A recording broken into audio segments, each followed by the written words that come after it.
Hey, I'm Chris Parsons from The Last Click.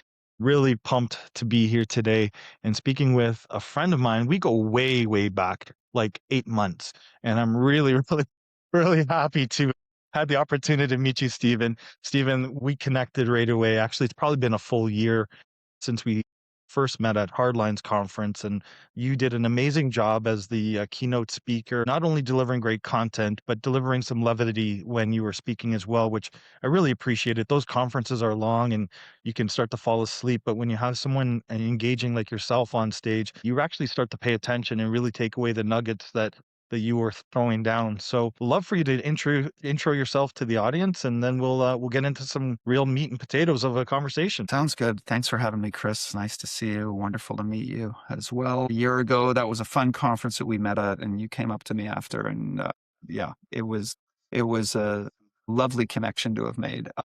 Again, so I'm based here in sunny Vancouver. In terms of where I've been in the past, I've moved around a lot, of course, but I've been here for probably 20 years. I worked for John Fluevog, a shoe designer that is based in Vancouver as well. I'm trying to think what else I could tell you. I coach a lot of youth soccer. I love that. Unfortunately, I have limited passion for anything, and that will read during our conversation. So apologies to any listeners who have joined us. And to be honest, the one thing going back to that talk, the one thing that I come back to again and again is kind of community and humanness and the opportunities to kind of showcase that for brands and organizations from nonprofits to Fortune 500 companies, all through that.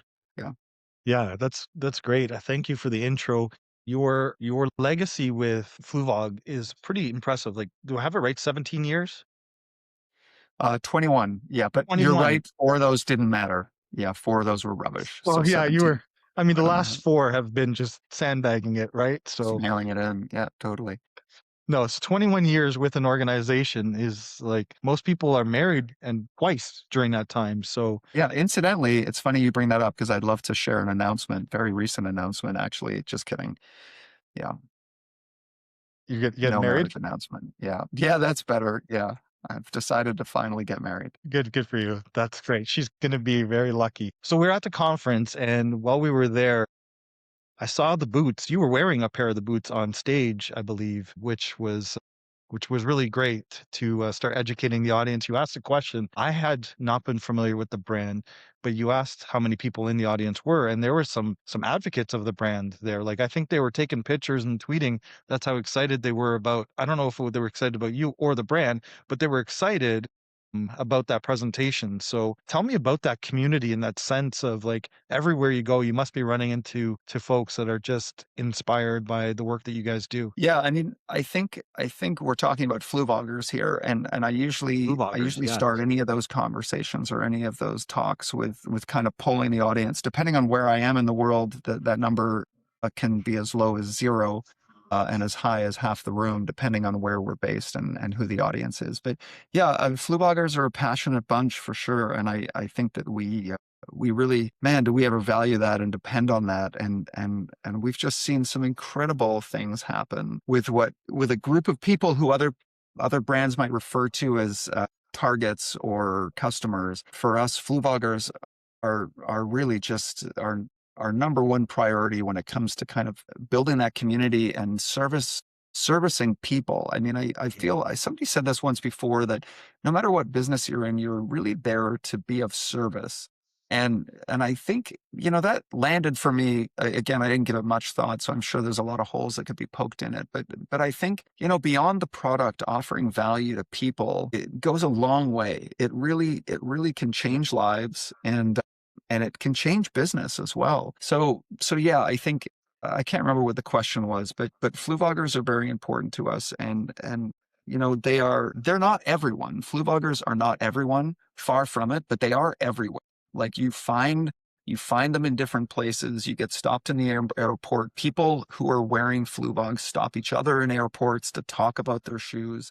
It's this kind of this approachable club that is niche because the product is is maybe creates a bit of tension for people. It's not an easy product to jump on board with for most people. So I think that with that tension, I'm all over the place now already, but I think with that tension, you create this ability to build this tightness and this community between people who have made it to that point where they can be comfortable in that tension. Yeah, it was after me discovering you in that presentation that I started to pay attention to it. And as I travel a lot, I'm starting to see the booths. I start to see those customers engaging with each other at the airports, at different events, and I'll even walk up to them and I'll be like, "Hey, I know what you got there." And then they laugh because it is almost this cool thing to be a part of, which is really incredible to have that type of advocacy and culture. And most people just focus on discounts and sales, and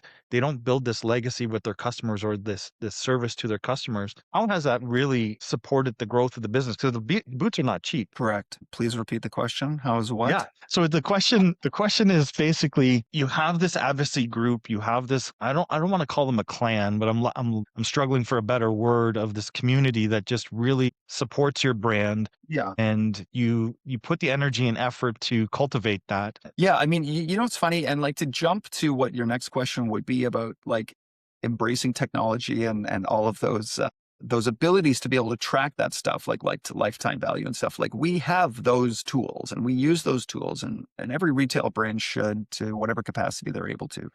But I do think to answer the question before the second question that you haven't asked yet is that, you know, for us, it really comes down to having the best fluvogologists in those stores, right? And so when Mhm. people come in, it's almost like a cheat code. That's not what it is, but it's like we're almost cheating, having the ability to see people face to face and determine what would be valuable to them. This is what like brick and mortar retail offers that D2C online retail doesn't, or at Mhm. least not yet. Like we haven't cracked the code on the humanness ability online yet, right? I mean, we may actually get there, of course, and all the evidence would suggest that we will. But at the moment, when somebody walks into a physical location, if you have incredible people working for you, and Mhm. for us, all of us that work at Fluvog are fluvogologists, and to have the best fluvogologists be in a store and address the people who are coming in is almost, it's just so powerful when you have good people being human. So I think, you know, how do we work to create that? I think that it's having the best people, having the best product and the most comfortable and the highest quality product that we could possibly produce, and the knowledge that those fluvogologists have on the product and on being human, that connected is really powerful. And then the other thing that I would say that is so necessary is patience, and it's something that we don't have any of anymore. None of us have any patience to like spend a year or two, let alone 10 or 20 or 30. This brand is 56 years old. But Yeah. there's not a lot of acceptance of patience to be able to build that. So again, I mean, I use this horrible word cheat. I'm not sure why, but I feel like it's like we've had this leg up of being able to do this for long enough that we've basically gotten to the other side where we can showcase the value of being good people and being able to connect to people around a product that offers value in and of itself. And then when you add the value beyond that product, you get to this magical place, but it takes time. It does, and I think you've found an unlock code with your audience to that human side is we neglect it now. Like I write about it where, Walmart's opened up 24 self-checkouts, and then they offer a loyalty program because they want to connect with you versus, "Hey, you had me in the store for 40 minutes. Why didn't you connect with me then?" And Mhm. you do that. You do that very well with your team and connecting at the store level. I'm interested to hear what you think my third question was going to be because you predicted the second one really well. But let's go back to the technology for a second. And with the technology, is there some specific tools that you're leveraging, or is it homegrown? How did you determine, like, a lot of a lot of people start profiling customers, and I still think we have a long way to go with profiles because recently at a conference I was speaking to a bunch of dealers, and they own their stores. They bought them 30, 40, 50 years ago, and they're still marketing the same. And the example I gave to them about how they should consider they're starting to profile their customers is not based on just the customer, but profile them on their home. The age of their home makes a huge difference on the type of projects that you want to be selling. So a home that's 20 years old, it's going to need a roof. So if you know a community was built 20 years ago, that's a pretty easy way to go and market to people that they're probably going to be needing that roof. Or if it's a brand new community, only 3 to 5 years old, well, maybe they're looking at a new paint for the house. So like really start profiling not just the user, but some of their moments, their background, their geography, stuff like that, because it will really help you be creative on your messaging versus, hey, by the way, this week. Yeah, I mean, we could certainly be better at that. I think that this kind of question, it's different for each industry, right? Like I Yeah. feel like there's some of the big guys have been so good at this for so long, and they offer so many things to so many different people. But because they're huge, each one of those categories, like the baby section at a massive, massive department store, might as well be its own company, um, right? Like the amount yeah. of work that's going in there. So there's more people focusing on those individual components or those individual areas within the business. Now, for us, we don't offer baby products. We don't have multiple areas there. We are primarily footwear. So that suggests that we could do a better job at identifying which people love purple and then focusing on them. I think that, yeah, I mean, I think it's difficult to it's probably getting easier and easier, and we are not far enough ahead in that area.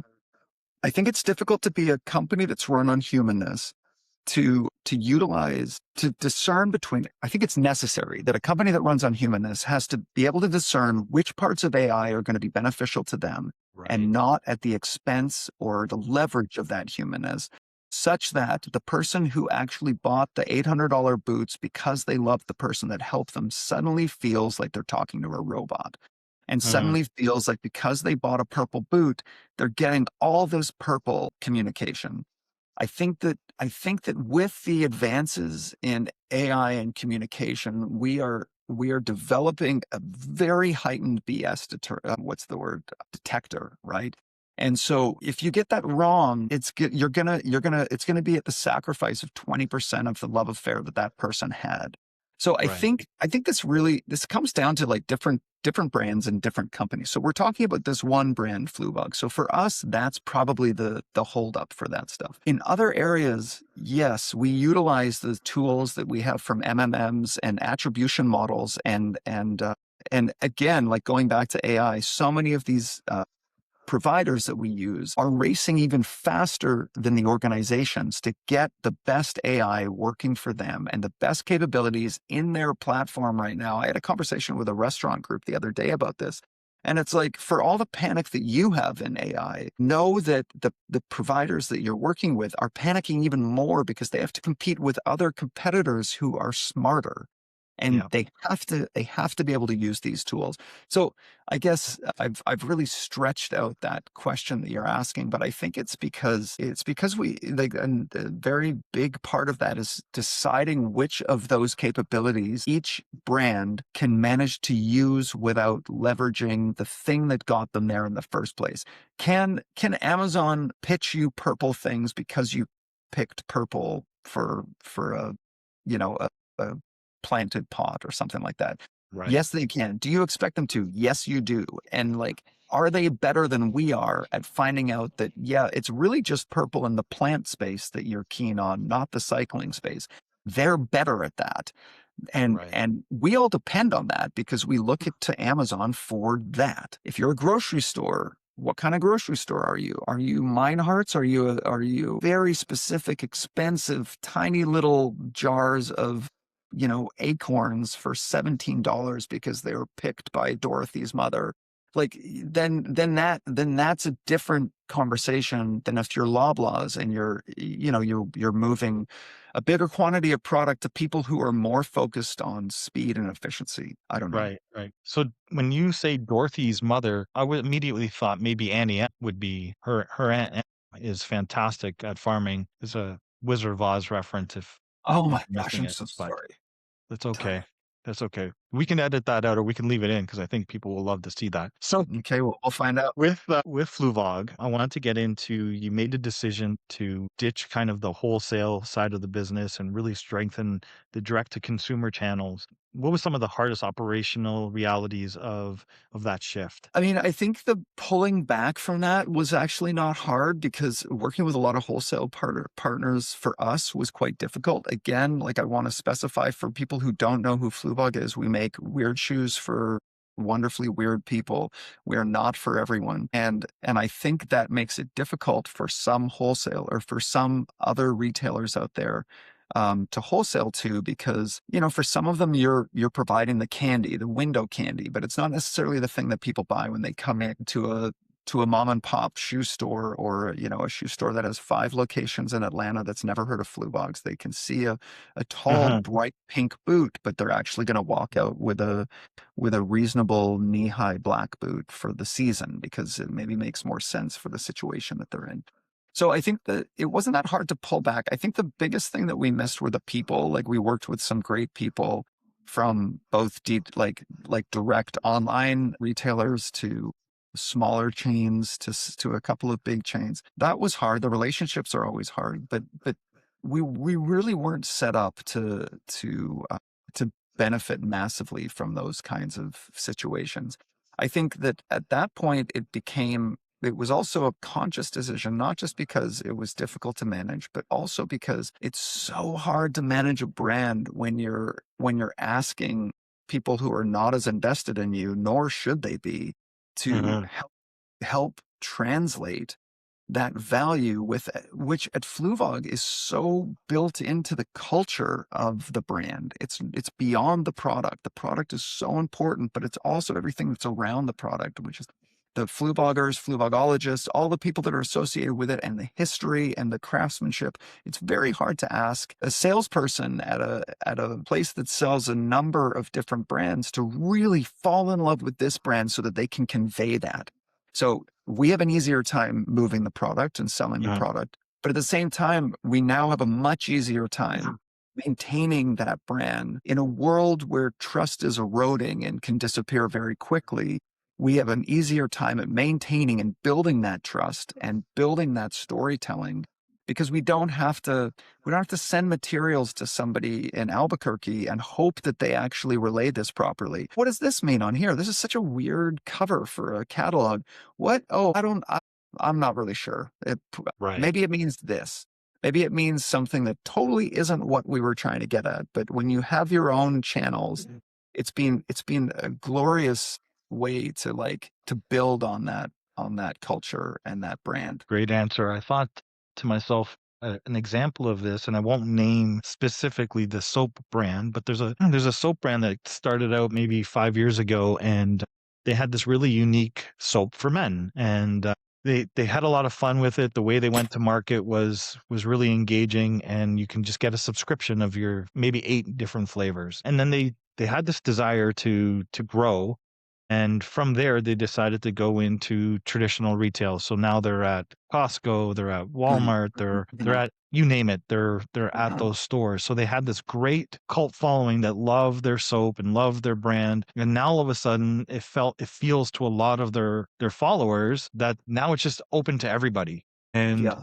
it was like we felt a culture there, and now it's just soap. I don't know why we're so passionate about it, but it's now like, well, now they're looking for substitutes because this is now made to the masses, and it's just not something unique about it anymore. Mhm. Is that kind of same thing with your customers? Maybe like seeing it with everybody else in the masses doesn't make it that kind of unique expression anymore. Yeah, I don't know. I mean, I don't know that it impacted. I think one of the other hard parts were that some Fluvoggers had access to Fluvog in cities where we didn't have stores, and pulling out of those stores, those partners, was difficult for them because they actually had access to the product. And when you make a product that is highly detailed and you make shoes, for people who keep insisting on having different sized feet, having a product there to actually try on is really, really valuable. So I don't think that it would, I don't think Fluvoggers would say, oh, this is hard to see amongst all these other places. I mean, a long time ago, we were on Zappos and Amazon.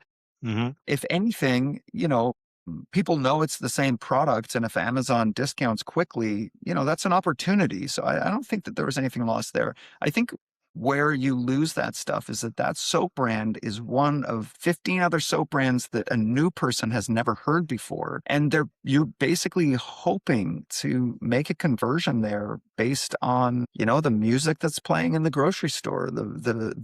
Honestly, the vibe in the Yep. Costco is hardly lending itself to you finding yourself in this blissful cinnamony apple soap bath that you can create and walk out of there in a cart with a million other things. Like, I think that that's going to be hard to convert, especially if they're charging a premium.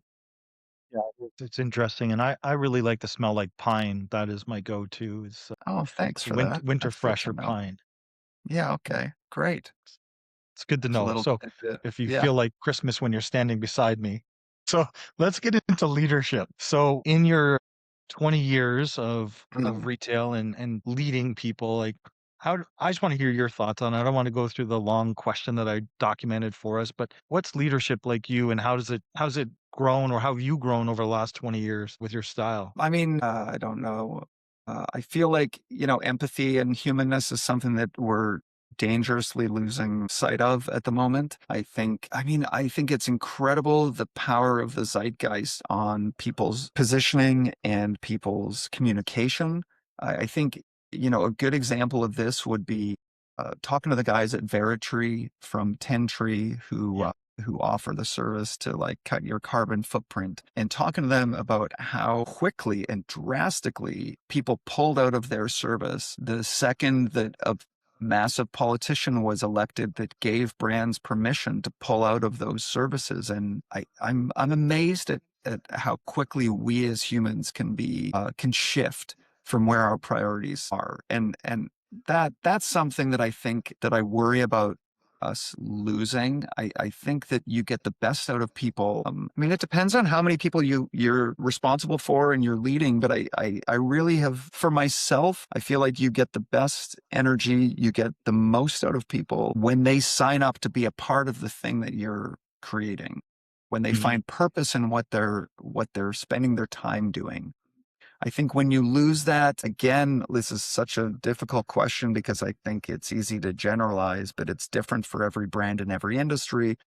But if people feel the fundamental part is that people feel like they're part of something that they value. So if that's a community, and if they feel respected doing the things that they want to do, then they do far more for the company than they would if that's not the case. The other thing too is they talk more about it, they live happier lives, they touch more people, and they are known to be a person who works at the brand that you work for. I think those benefits are really valuable. I think that when we talk about leadership, I guess it's important up front to always acknowledge the fact that there is no company, there is no staff member without sales. Those businesses and those organizations and those nonprofits have to exist and they have to convert. That is the number one thing. Even at a place like Fluevog, even at a place like, I mean, name other places that have, a bit of a love affair with the customer, they still have to convert. And I think that's worth mentioning because sometimes we can get caught up in all the other things. But once that's happened, I really do feel like bringing what you inherently know and instinctively know in the best relationships of your life as a leader, you bring those things to your team and only good things happen. Yeah, I think my biggest learning over my 25 years in retail and leading different teams is as I started to progress my career, especially young and cocky like I was, it was all about me and showing my leadership and showing like how do I get to the next level. And then there was a moment, and maybe it was 5, 6 years into being a leader where it settled in and was like, no, this is really about the team, hearing their voice, letting them be part of the strategy, not me telling them what to do, how to do it, how to act, how to think. And it was this evolution of like, I grew faster in my career when I let the team do what they were good at. And I found ways to support them versus earlier in my career when I was like, I know the answer, just go and execute. And it was like, Mhm. it was a game changing moment. And I don't know if you can just tell somebody to think that way or act that way as a new Yeah. leader, or you really have to live that kind of experience of how valuable it is that you can replace a leader. And it's funny, I guess the greatest example is so many times a leader will go on vacation and the sales will pop. Like, Mhm. why is that? right? Like it's because all of a sudden the team that you've empowered and helped grow have this opportunity to shine. So just remove yourself from it. Yeah, I think that it's easy to miss how much, I don't know, people, human relationships are involved in leading teams. Yeah. I feel like maybe 5 or 10 years ago, it was shocking to me. I guess I also didn't really understand it either. But, I don't know, giving those people what they need, giving the people around you what they need to succeed Mhm. is time consuming. It requires you to listen. It requires you to be empathetic. It requires you to actually care versus pretending to care. And like the thing is actually caring is takes a lot of energy. I don't think anybody who actually cares would argue that it doesn't, but also I think everybody believes that that's the right thing to do, right? I mean, I don't know, Yeah, this kind of merging of life and community and business. I think sometimes we try to parcel these things off so much about wearing this hat and now I'm wearing this hat. It's like, you think you're putting on the dad hat when you lecture your kid about something, but the truth is, the biggest impact on that kid is when you're not wearing a hat at all, right? You're just yeah, like, they see how you talk to somebody at the grocery store. Like, you're like, oh, well, I'm not actually teaching anything at the moment. I'm not leading. I'm not demonstrating. But in fact, that's some of the most important stuff. So I think in my brain, it's easier to really stop differentiating between, when you're this kind of human and when you're that kind of human. Of course, you have to pay attention to your audience and your customers and different types of people. That just comes with reading the room. But the way that you behave in the office versus with the parking attendant when you leave the office, those should be the same. agreed, agreed. I often tell people when I'm meeting them, it's like, you want to see me? Just watch a YouTube, talk to my friends, talk to people I Mhm, worked with. I'm the same guy. mhm, Now, will there be moments because of different stresses that I act a little bit differently? 100%. But mhm. for the most part, I am the same person. And when you're looking at the modern landscape of retail, where do you believe the single highest converting growth lever is that they can be looking at to leverage currently? And the reason I ask this is everything you said, like you said, empathy, all of these great things about teams, but a business needs to be profitable, it needs to convert, the site needs to convert, the store has to have so much traffic and convert at a certain rate. In order for us to run the business, we have to make our numbers. Otherwise, we're going to have some tough conversations internally. So, where do you see retail right now, and what are some levers that you can pull to help with conversion? What's some tips?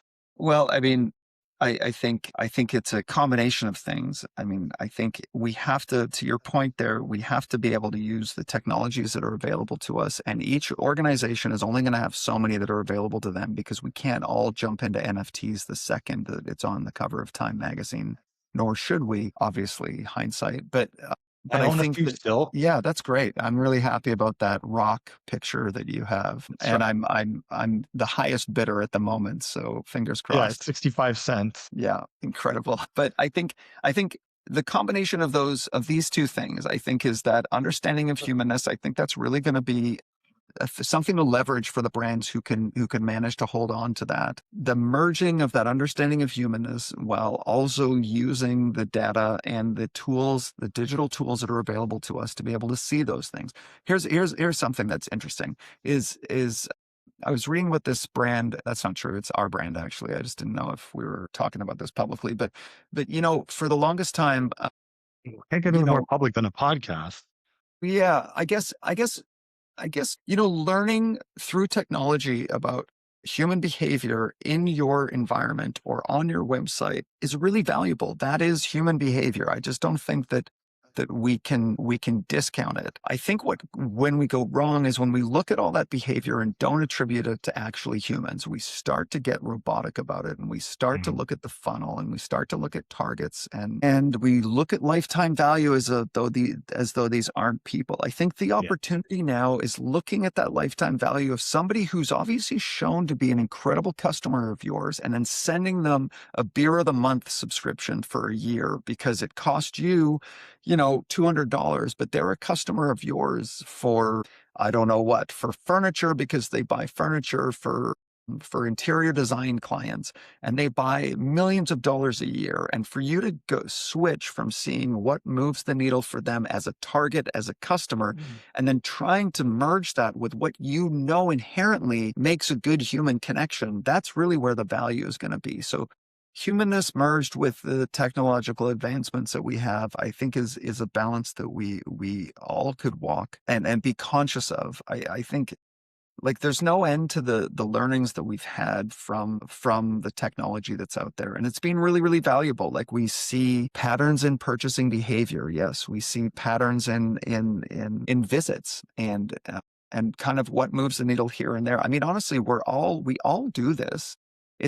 It's just natural for staying in business, right? But I think that we often can get to the point where if we automate this and we automate this, we can get our costs down. And okay, and then we're going to be better overall. And it's like, I think people are going to be able to read those automations pretty quickly. Yeah, I love that standpoint. And I think the data only tells one story too. I remember specifically a moment where I was having a conversation with a leader about our lifetime value going down, and we narrowed it down to a specific market. And when you came to the realization that these people didn't want to spend less with us, the whole lumber building area shut down. They were no longer logging woods. So it impacted the whole community, which brought Mm, our lifetime value down in that community. And you're like, my God, there's something big. We've done something wrong to a right. bunch of people. Meanwhile, it had nothing to do with us. Our egos had nothing to do with it. And it was, Yeah. so now, like, how do we help out this community is immediately what we went into, because these people have been great shoppers and they're just going through a bad time right now. And I Yeah. think Yeah. that's where, as a retailer, we need to step up Yeah. versus just being like, well, we'll move on to a different market then. Yeah. Totally. Totally. I Yeah. mean, some of those things can be the biggest mistakes you make, right? I mean, there's always, it's just like there's so many examples of those things being like, well, I guess this didn't work. I guess we'll just throw that out. That didn't work. Yeah. And then it's like, my gosh, that just needed a little bit more space Yeah. to really work. But Agreed. I Agreed. don't know. Well, These are all experiments. They're all discussions. I think that as long as people are thinking about it themselves, then I think there's real advancements to be made with the technology and the relationships. agreed. Well, thank you today for your time. I appreciate it. It's always great to catch up. I'm glad that we had 10 minutes, 15 minutes beforehand to chat about some other topics. I wish we were to record those discussions as well, Mm, but I'm a big fan, sir. I look forward to seeing you soon, and thank you. likewise. Okay. Thanks again.